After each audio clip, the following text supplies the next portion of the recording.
Welcome to Trust, Then Know, the Jackie Boyd Podcast, a podcast providing education, information, and mostly inspiration that will help you become the best version of yourself.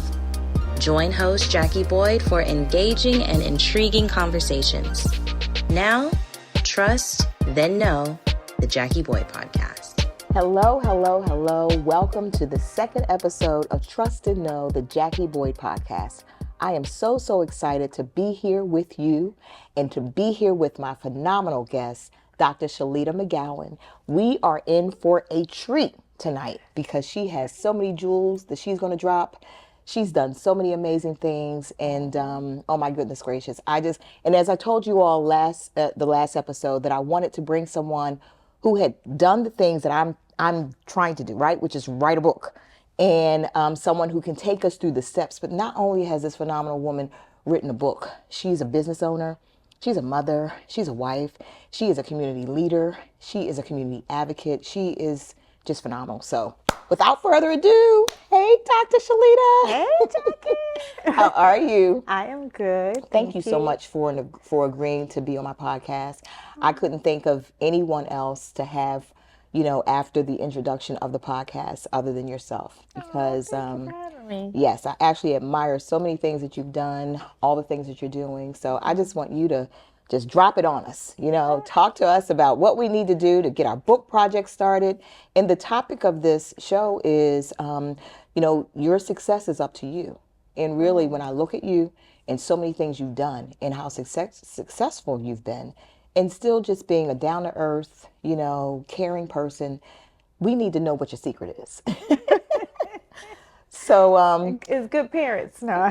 Well, that's a good parents. Yeah, that's something to be said about our parents. So, yeah. But no, seriously, I know that you and your husband together have McGowan Spinal Rehabilitation Center here in Jacksonville. Your book, No Longer Trapped, came out, 2 years ago? A year ago? Last year, October. So it'll be a year. It just made a year. Okay. And you have 3 children. You've been you're a leader in Jack and Jill. Yeah. You just do so much. So let's start with the book. I want to lead with the book because the last episode we talked about how there's so many gifts that a lot of us have, and we sit on them. And I know for me, I had sat on this book that I'm writing, Resilient Trust, started writing it 10 years ago and stopped. And this year, I was inspired by someone to finish this project. So when I look at you, you just went, bam, you had the book, you had the title, you were going, boom, boom. And now you're traveling, with the book, talking about the book. So let's lead with that. Like, what inspired you to write us, and just write it and tell us about it? Well, it was inspired by a home invasion robbery. But the book, since 2008 or 9, somewhere around up in there, I've been wanting to write the book. Okay. I was just afraid to do so. I didn't know where to start. I didn't know anything about writing a book. I tried to do some Google searches to try to figure it out. Okay. But I knew I had something that I wanted to say. I just didn't know what to do with it. Got it. And how to get started. Okay. And so I just started doing some research and started playing around with some stuff. I would have pages of notes in my phone in the note section, and it would just go on and on. I have on the side of my bed probably about 10 journals in a basket. Okay. And a lot of stuff that is not even in my book. So it's almost like I want to do a continuation. Got you. Of it, because I didn't know how to place it, especially with it being my first book, but I journal a lot. Okay. So my book started about 14 years ago with journaling. With journaling. Got it. Yeah. Got it. And so my journaling just came to life in my book. In your book. So did your journaling start after your home invasion? Yes. It did start. Okay. It started after my home invasion. So it was almost like a sense of therapy for me. Okay. I went to counseling, but I didn't stay because I was having multiple miscarriages at the time. So it was hard for me to continue to do counseling because I felt that counseling was stressing me, but not knowing that counseling was actually helping me. But one counselor in particular told me to start journaling. Okay. And so I ended up starting to write my feelings, write my thoughts. And as I started to do that, I started to notice that I would feel better after writing it out, because sometimes you can't share with everyone what you're feeling. Got it. And so the journal allowed me a place to kind of put that and just leave it. Got it. And I at least got it out of my mind at the moment. Okay. And when you started journaling, at that time that you were journaling, you didn't say, oh, I'm doing this for a book. You were just getting your thoughts out. It was just thoughts out. Okay. It was just thoughts on a page. It would start with just a random how I was feeling. I didn't have no specific outline of how I wanted to journal that day. Okay. Sometimes I would just write my name over and over. Wow. But it would just give me like a sense of calmness. Okay. And you can open my book, and most people who sit by me in meetings or sit, my kids, Right. you usually know where I've been because I've doodled on the paper. So you'll see a smiley face, you'll see a stick person, you'll see something. Okay. Because that's a way of, how some people play with their hair, Yeah. they play with a pen, they bite their nails. Okay. If I'm sitting and I have a pen and a piece of paper in front of me, I may not take one note, but you're going to see a lot of smiley faces on that paper, and you're going to see a lot of stick people. Okay. And it's just like it's calming to me. It's calming and now to you. I notice that my children do it. Really? Okay. Okay. Wow. They'll draw on their paper just out of habit now because they've seen me do it so much. Okay. They'll just draw. And I would also think perhaps maybe it's a sense of, you're controlling something. It's like you're able to control what you put on the paper. I think a lot of times when people go through things, they feel a lack of control, especially if something has happened to you that you had absolutely no control over. So something like writing, it's yours. It's you own that. Whatever it is you write. So okay, got it. And it's no correct way to do it. It's no correct way to do No it. correct way to do it. You just put whatever it is that you're feeling, and you try to. So I started out with an outline. Okay. I had someone help me write my book, so I didn't do it all by myself. So I can't just take like full credit and say I wrote this by myself and I'm just a writer. But I did have some help because I didn't know how to put it together. Got it. So it would be parts here, parts there, and you have all these parts. And so what do you do with those parts? Got it. And so as I started to talk to the young lady who helped me with the book, it became her name is Sierra. Okay. So when Sierra helped me write my book, it became an easier project to talk to her about it, to help bring my thoughts to life. And then she would put what I was thinking on paper. I would tell her, look, this is what I feel. We would go back and forth with writing different parts and editing different parts. And I'm like, no, I want to take this out. I'm going to write this. And I'll send her my stuff that I wrote, and we just kind of started to put it together. And then you start to build your chapters. Got it. So that I didn't want to just tell a story and it stayed in the negative. So I had to bring it out to where I am now. Got it. So I didn't want to stay in the past and just reflect on everything that happened to me in the past because everything wasn't good. Okay. So I kind of brought it out to how my past helped propel me to where I am today. Got you. Yeah. So that leads me to my next question, because so many people want to write a book. Like I said, they don't know where to start. Do you write it on your own? Do you get a ghostwriter? Do you know, what do you do to really take those thoughts that you have out of your head and put it on paper? So walk us through the steps of, you talked a little bit about it, but walk us through the steps of actually going from an idea to a published book to traveling the country now, talking about your book. Just walk us through those steps. Well, I met Sierra. I told her, I knew that I wanted to write a book. Okay. So that's why a search for someone like Sierra even came about. Got it. Sierra has a publishing company. So she's a publisher. Yeah, she's a publisher. Got it. So it's Live Limitless Publishing Company. Okay. And so what she did was I called her, I talked to her on the phone, I told her a little bit about my story, told her some stuff that I had written down, different things that I wanted to do and what I wanted to do, what was the purpose of the book. Okay. So even with writing, you need a purpose. So you don't want to write with, I'm just writing. It's not like journaling per se.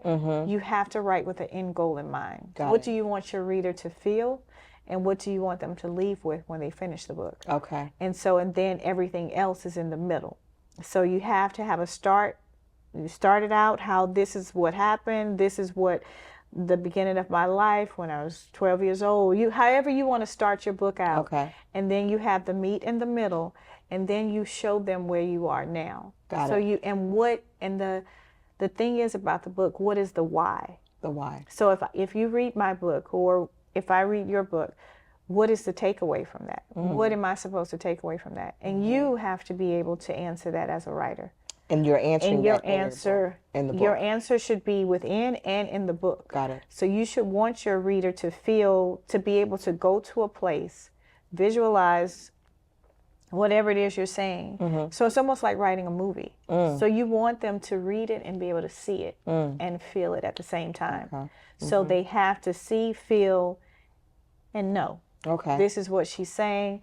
I can visualize what she's saying. Okay. I can see what she's saying. And then for me, in my book, I also gave them a place of where my journey took me, and that was to journaling, to therapy, to using weighted blankets, different things that helped me come out of the anxiety, come out of the depression. Okay. And so I don't want people to stay there, because if you read the beginning of the book, you can kind of get a little sad, because it's something that happened to me. It's a real life experience. But I wanted people to see that didn't define who I am. That didn't define you. Got it. Got it. Okay, so when you sought your publisher, it was you just researched. Well, no, I knew someone who she had done a book with before. Okay. And so I reached out to that young lady, and then she led me to Sierra. Got it. Okay. And so from there, we talked back and forth to make sure we had a good relationship, good energy between each other, because when you're talking about your personal story or whatever it is you want to write, you want to make sure you have a good rapport with that person. And you have to be comfortable with what they say, what they take away, what they suggest. And if you don't have good energy between you two, it won't sync right.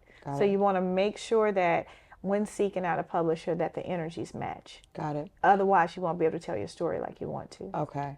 So what's the difference between a publisher and a ghostwriter? Or are they one and the same?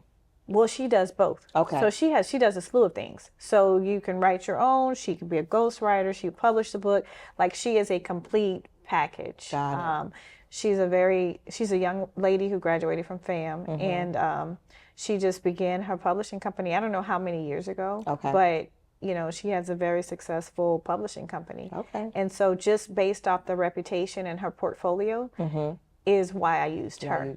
It was other companies that I saw, and I was like, maybe it's here, maybe there. But our relationship was easier, really and I could talk to her like I knew her before, Okay. even though I never met her, but it felt like, she was somebody who I had met before. Gotcha. Okay. So you do your research. If you go the route of a publisher, all books, you can self-publish too, right? You can self-publish. Okay. I don't know anything about self-publishing, Okay. but I know, you can, what is it? I don't know, one of those websites, it'll teach you everything. Okay. Yeah. Gotcha. Yeah, one of the social media places to tell Okay. you how to do it all, but it's not hard, but it's not easy. Okay. So because you can do it, but then you got to find your printer company. You got to make sure your margins are correct. You got to make sure the ink doesn't bleed out of the paper. And if you don't know how to control all of that, and how to revamp and re-edit and constantly edit, take out words, and before they publish your book, they actually read it. And they have to make sure that it's nothing in there. Like, Amazon won't publish it without reading it. Got you. So they have to know what is in that book before they put it on their website. Got it. Because they will tell you no. Okay. Okay. So let's just go the route of using a publisher. You do your research. You decide on a publisher. Now, once you select the publisher, you can let that person know whether you want to have them help you write, or you write it yourself. If they're that type of company. Okay. So they could be an all-in-one company, or they can just be a publishing company. They can just be a ghostwriting company. So she just happened to be all-in-one. Got you. So she helped, and she was my ghostwriter, but we wrote side by side. Got it. So she helped me rewrite some. So like if I wrote it, she would take it, edit it, and say, let's say it this way. And so sometimes ghostwriters write everything for you. But with Sierra, she would take my notes, take my stuff, and then she would edit it and make it sound more it would flow better. Got you. So she would help me with flow. So it just depends on what your needs for the ghostwriter. So some ghostwriters do it all. You just tell them, hey, you just talk to them, say, this is what I want, and they help bring it to life for you. And either way, it's still telling your story. It's telling your story. You still own the story. Okay. Because it's your story. It's not their story. Got you. So it still becomes your book. Got it. Got it. Okay. So the editing piece, let's say could you take a full manuscript? Let's just say your book is finished. You just go to the publisher and say, here, I need you to edit this and publish it. They're not going to rewrite it. They may suggest how you can change some things. They can rewrite it. They can move sentences because you may have sentences that should be at the front of the paragraph, but because you wrote it, you have it at the end. So they help you. Remember that picture that I was talking about in the beginning. They help you create that picture of flow. Got you. So our thoughts are kind of like all over the place sometimes when we're writing because you're in that zone and you're like, oh, I feel like this, and it may have been more, it should have been up top so that the rest of your paragraph could flow better. Same meaning, same dynamic. It's just sentence shifting or paragraph shifting. Okay. So, and then that becomes a part where you don't want to feel insulted. So you don't want to feel like, oh, they changing my book or they doing this. No, not necessarily. They just making it flow better. So that's where the relationship comes in. So if you don't have a good relationship with that person, when they're giving you critiques or they're giving you feedback, you may take it as an insult when necessarily it's just there to help you. But some people don't receive criticism that well. So then they'll say, well, I don't want you to publish my book. I'm gonna do it myself. And then they go that route and all they were doing was trying to help them. Because we have to remember, if the publisher looks good, you look good. They're not going to want to look bad publishing your book. So they want to tell you, they're going to tell you stuff that's going to make you better. But if you don't want to receive it, they can't help you. So you have to be open for help, open for assistance. Unless you are a English scholar who writes pages upon pages upon pages of stuff, it would be good to have someone review that and then be open to feedback. And their suggestions. Okay. Because they don't change your story. Okay. They just change the structure, the flows. Gotcha, the flow. Got it. And that's where what you said earlier about having a good relationship comes in, because you'll trust the advice that person is giving you. Got it. Understood. Okay. And then you can talk about your cover. You can talk about, what you want, what you don't want.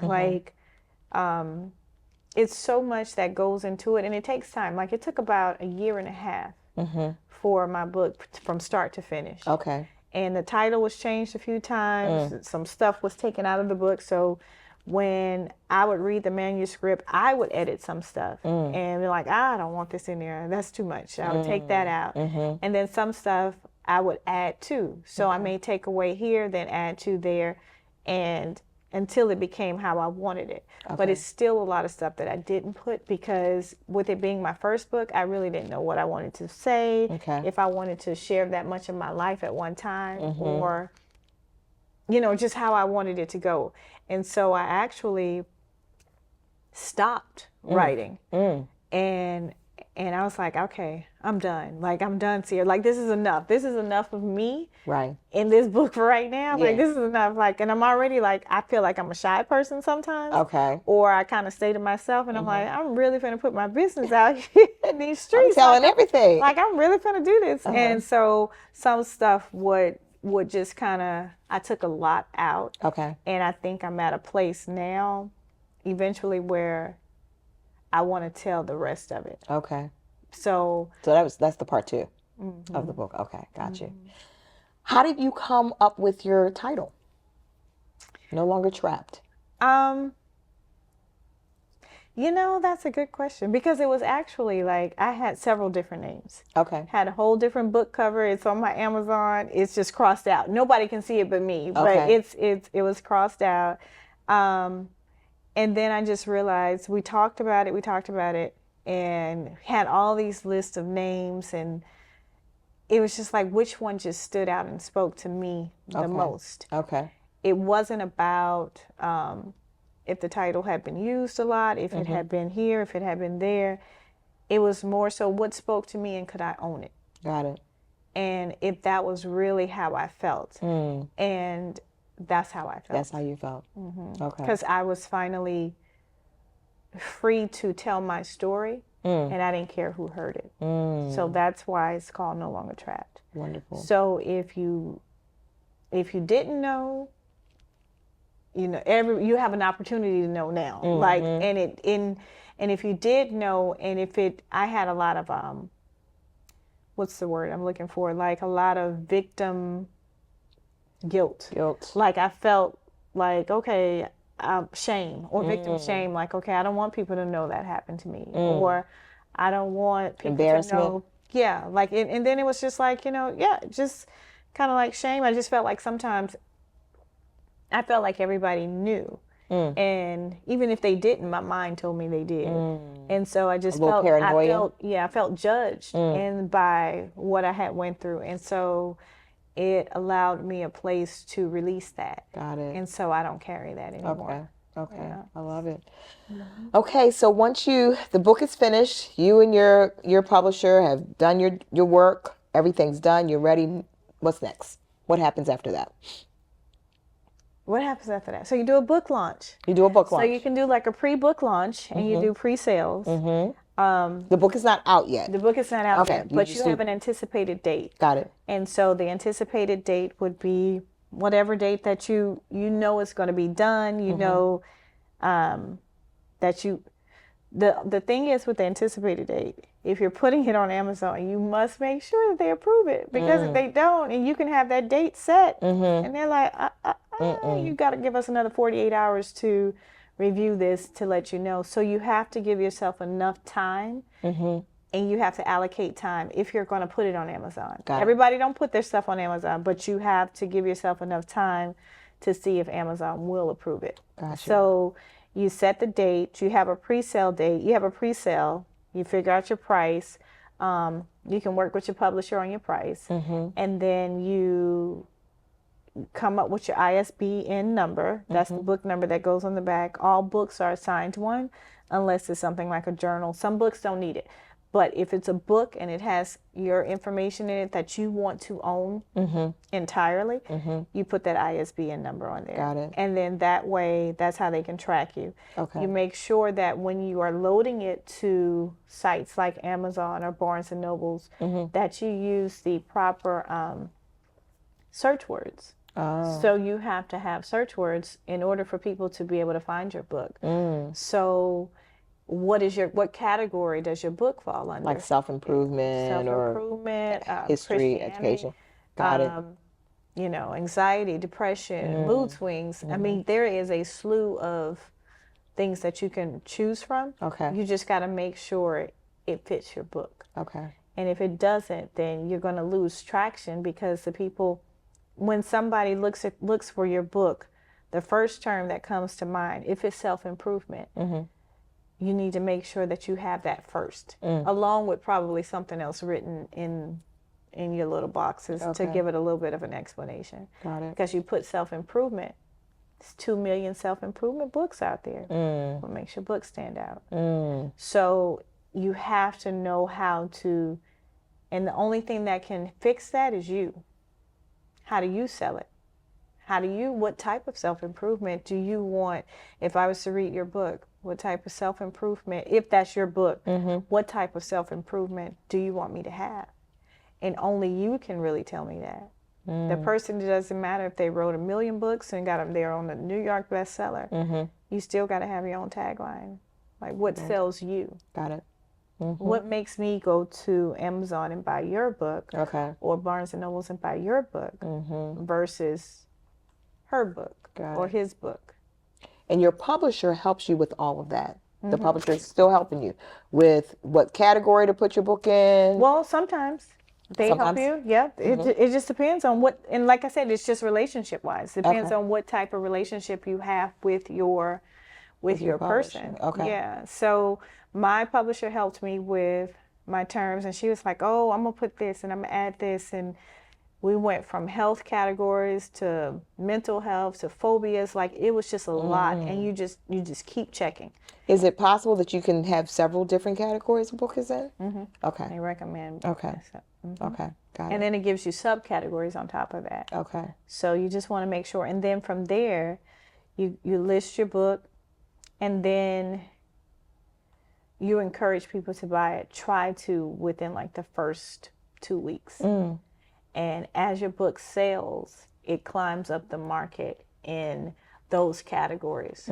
Like, mine made #1. I can't remember the categories, but I remember taking my screenshots and putting them on social media of what categories they made #1 in, and what categories they were in the top 10, and for how long it sits there. And it's just based off your category settings and how fast your book is selling. Okay. And then, you know, they base it off to make sure you're not getting returns, because people can return books.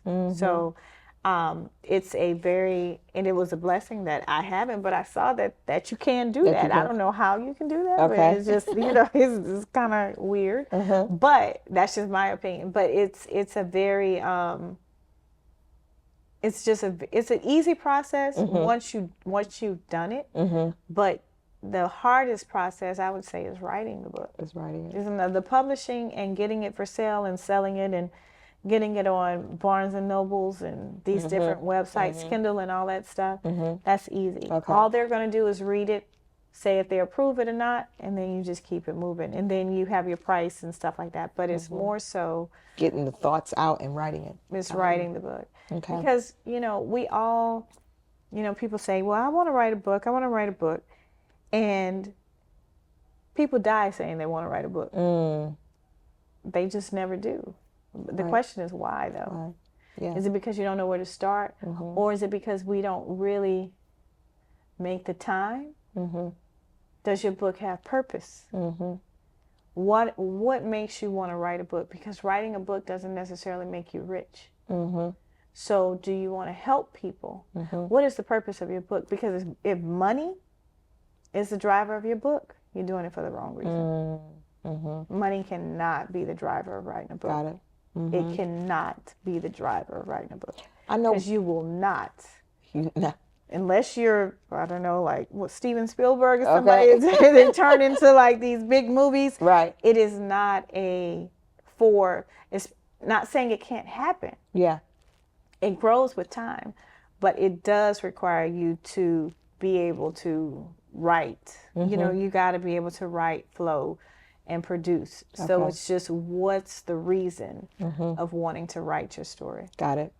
One of the things I said with when I was started writing, and I wrote this in the book, like I wrote it. I asked myself, why am I writing this book? I asked myself, why am I writing this book? And I prayed about why I write the book. And I didn't hear an answer.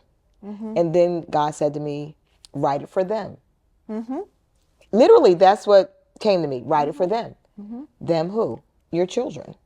If for no other person, for no one else, write it for them. Let them know your story. Let them know what you've been through. Let them know who you really are. Let them know things that you haven't shared with them. And then I just believe that everything that we've gone through, every single thing, somebody else needs to hear it. Because we could help prevent them from going through something, or give them encouragement if they're going through the same thing. We just have to share. And I think that's one of the problems we have, people have. You don't share because we think we're going to be judged. We think we're going to be looked at in a certain way. So we'd rather keep it to ourselves. That's a safe space, when in turn it's just hurting us. So I'm just encouraged by, because I knew you during that period, and that was a lot. Yeah, that was a lot. Yeah, and the fact that you have just soared, you know, overcame, and put that on paper. And now you're traveling with your book. I saw you were in New Orleans. Where else have you gone? And where else are you going with the book? It's a secret. It's a secret? Okay. Now, I have some places that I want to go. Okay. And I just want to get back to your book real quick. Your why is wonderful. Because I said you can't get rich writing a book. You can, but you get rich in spirit. you get rich in love, in self-love, that is too. And you also spread love. Yeah. So you can get the monetary value. It does rack up. The money does come in, and you can get rich. I don't want to make people feel like you don't make any money, because you do make money. Okay. But just don't let that be the driver right. of to why you do it. I got you. And if you really want to write the book, and you really love what you're saying, and you love the story that you're telling, you're going to promote your book. A lot of times we write a book, and we say we wrote a book, and you don't even promote your own story. Wow. So why should I read it? Right. If you're not. Why should I read it if you don't even promote? You don't even promote. You don't even believe in it. Yeah. You know, so you have to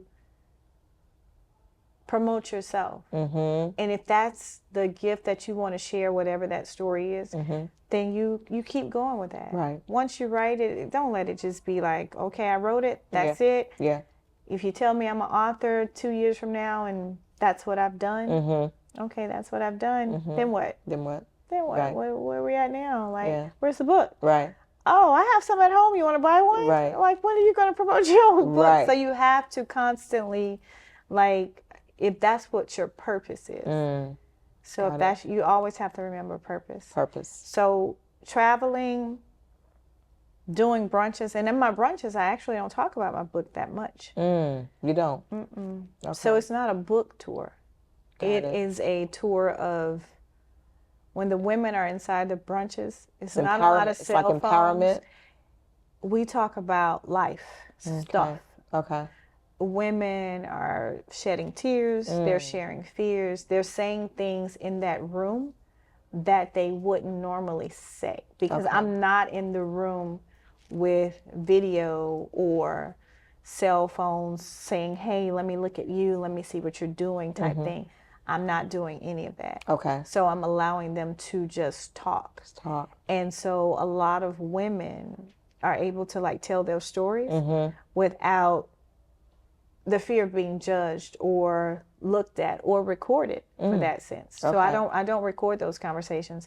So it's not a book tour. It does promote my book. Okay. But it's about the women in the room. Got you. Feeling empowered and feeling a safe space. Okay, got it. I'm excited for you, and I know there has to be a part 2. You know what I'm saying? I've been to your brunches, and they are phenomenal. The women there, and so beautiful. Like you love teal, don't you? I do. I love Tiffany blue. That's my Tiffany favorite blue. color. I love Tiffany blue. Yep, I always see that color. Tiffany blue. Yeah. That has been my favorite color since I was, I don't know. Okay. Like, since I known what Tiffany blue was. I like turquoise, but then when I saw Tiffany's one day, I was like, huh. And that has been like my favorite. Okay. It's my favorite color. I love that color. Yeah. So, of course, we want to talk about the book, but I mean, you are a business owner. You and your husband have McGowan Spinal, and I've been a fan and a family member of McGowan's. Yeah, family member of McGowan Spinal for a while here. So how is that? You know, I mean, being your billboards are all over town. You have phenomenal service. People love you guys. Like, how is that? Let's speak to the husband and wives out there who want to do a business together, or just anybody who wants to have a business partner. Like, what is it? It goes back to loving what you do. Okay. So working with my husband, we've been working together side by side now for 18 years. Wow. And that's a very long time. Yeah. You know, we wake up, we have that little gap in that morning run to drop off kids. I get to work, I see him. I woke up, I just saw you 2 hours ago. Now I'm seeing you again for another however many hours. I go home for a little bit, and here you come again. So it's like, hey, you're back. You're back. We're doing this constant rotation every day. Like, so, but I see him all the time. And actually, we have our rough spots because I'm more of the person who I look for what's wrong first. He looks for what's right. Got you. And so good balance, though. Yeah, and sometimes he's like, "Yo, you're looking for the negative." I was like, "I am." I said, "Because you're not. I mean, it just you're not. You see the good. You see we should do this, we should do this. And I see 10,000 reasons why we shouldn't. And so then we try to find that balance, and that comes with the communication. Okay. So we would start to say like, okay, I want to order this. I want to do this. I want to implement this. And he knows when he runs it by me that I'm going to go to the bottom You're first. the auditor. Yeah, I'm going to go to the bottom first. And it's not even about like the money. It's just like, does it make sense? Gotcha. So do we need it? Does it make sense? And you have to be able to have those hard conversations with your partner. Okay. Even if it's not your husband or it's a friend. I wouldn't recommend friends do business together. Not like that, not too much. But if you're going to, because it's hard enough. Got it. So because it depends on, let's just say if you got two alpha females trying to run a business, you're going to bump heads a lot. It's going to become challenging. You may start off as friends, but now you're trying to be business partners. Somebody is going to have to lead that. And somebody is going to have to relinquish to let one lead a little bit more than the other. And are you going to be okay with that? Like my husband in the beginning, I deal with the staff. I used to deal with just various parts of the clinic that he, paperwork, the administration side. He don't want to deal with that. He loves to see patients. He's more hands-on. I deal with the tedious stuff that, I mean, it's like I got to make sure everything is lined up. So you have to have that balance of who's going to do what. Got you. And if you don't have that balance of who's going to do what, you're going to, you're going to bump heads. Right. And like I always tell him, I'm like, well, I know how to do both sides. Right. You know how to do one side. I'm like, so technically, I'm multi-talented. Technically, I know a little bit more than you, because you wouldn't stand a day up in this. What I got to deal with sometimes, right. But we don't take our problems to work. Okay. So we learned that early in marriage because our patients could feel it. So we early in marriage, Kennedy wasn't even, she probably was around 2 or 3. Okay. We learned not to bring that to work. Okay. So you have to learn how to separate work and home. What happens at work is work. What happens at home is home. Gotcha. I don't want to be out to eat and we're on a date and we got to talk about work unless it's a work date. Gotcha. So otherwise it consumes your lifestyle. Okay. So you have to be very mindful of how you do that. And so sounds like the communication is key, and you have specific roles, and you identify those, and you're very structured in how what time and space you do what in. Okay, that's and that. And you have to talk. Like if he gets upset about something or he doesn't like something, he doesn't wait to like say something about it. We try to handle it right then. Right then. Yeah, I mean, I'm talking about like work-related stuff in the clinic. If it's something he needs me to take care of, he'll come to my office or he'll call me on the phone on my office phone and say, hey, I need X, Y, Z, and little mini fires that you might have to put out. Okay. It doesn't happen often, but it's a lot of times where you have to be able to work together. I have to be able to know if he's frustrated about something that's going on at work, it's not towards me. It's towards what's happening in that moment. Okay. So you have to learn that when you're working with your business partner, not to take things personal. Okay. Because if I come and hand you a chart like this or hand you something like this, doesn't mean I'm necessarily mad at you. It's something else on my mind. But if I take how you put that down as an attack against me, now my whole day is ruined because I think you're being mean and you're not. You're it's something else going on. Something it's background. Work. Yeah. And so you have to learn that when working with your spouse, and I would say I'm an expert at 18 years at this point. Okay. It's a it takes patience. It takes compassion, and you have to be, in my opinion, you should be friends. And he's my friend. That's your friend. He's my friend. Gotcha. So he's not just my husband, he's my friend. He's your friend. So that makes a big difference in how we communicate, because we can know, I know when he's like, okay, I'm not finna bother him right now. He knows when I don't want to be bothered. Okay. Or we know when, I know if he probably needs a hug, or, I'll go back there and mess with him. I'll walk around and see what he's doing, on the floor. So it just depends. You have to be able to know where you are with your spouse. Gotcha. And be able to not be intimidated on either side of who's leading what. Don't have that left out feeling. Be able to control your feelings. Be able to know that how your spouse works in their environment. Be able to know your space. Gotcha. A lot of people don't know their space. Their space. And they may not even know their space with their spouse. Wow. And that's something outside of the business, but you got to know your space and you got to own it. Okay. And not let intimidation set in. Okay. I love it. We got to have another show with Dr. Shelita, because we need to talk the whole relationship stuff. I love that. Working relationships. Yeah. It's fun though. Yeah. I wouldn't trade it. I told him I was about to say the other day, but sometime this year I told him I wouldn't have it no other way. Wow. I wouldn't want to go work anywhere else if I didn't have to. Okay. So by the grace of God, we have been able to work together, and I cannot see myself working without him. Wow. I love that. I love that. Yeah. Yay. Thank you so much. Yeah. So much. So much invaluable information that you provided here. And I guess just to close us out, so like I said, the topic was how we are responsible for our success 100%. We are responsible in all areas of our life. So what do you want to leave our listeners and our viewers with in terms of how you take ownership of being responsible for your success in all facets of your life? What I'm learning now is different from what I felt 5 years ago or 10 years ago. Okay. So now I would say to take ownership, do what you feel, do what you love. Don't let people tell you what you shouldn't do, can't do, or ask you why you do.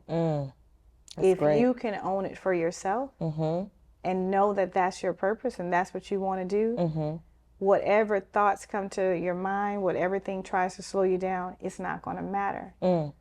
Because you can't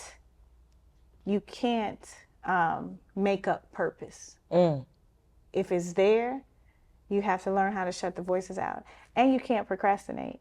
Okay. Because when God gives you a vision and he wants you to move, you should move. Okay. Because it could be a test of your obedience. It could be a test of a lot of different things. We don't know how much time we have on this earth. Right. And if he's given us something and he's put something in us for us to do, we should listen to that. So success is relative to what you want. What do you want out of life? Some people measure success as money. Some people measure it as fame. Some people measure they got big egos. It just depends on what your level of success is. Okay. Some people's success is just power. It's not necessarily money. It's power. It's privilege. It's power. It's greed. So what is your success? What does success look like for you? Okay. For me, it's fulfilling the calling that I feel that God has put on my life. And that is to talk to women who have been through traumatic experiences. Okay. That's success to me, if I reach one. Wow. That's wonderful. I love it. I love you. Thank you. Thank you so much. Thank you so much. And I'm serious about that part two, because we need to have another topic. We need to talk about that Joker. Yeah. We need to talk about when he yes, 21 indeed. years married, but 21 years. 21 years. Yeah. Wow. Congratulations. Thank you. That is a blessing. Thank you. Well, listen, guys, that's all we have for you this second episode of Trust and Know, the Jackie Boy Podcast. Thank you so much for tuning in. I hope that you were able to capture all this information from this wonderful, phenomenal woman, Dr. Shelita McGowan. We are on every second and fourth Tuesday of every month, 7:30 p.m. You can catch us on all of your podcast platforms, Spotify, Apple Podcasts. We're on YouTube, Facebook, Instagram. Just look for Trust, Then Know. And until next time, listen, do what you have to do to be the best version of yourself. Thank you. Bye. Thank you for listening and watching this episode of Trust, Then Know, the Jackie Boyd podcast. We hope this episode has left you informed, intrigued, and inspired to become your best self. Remember to tune in every second and fourth Tuesday of the month and trust, then know.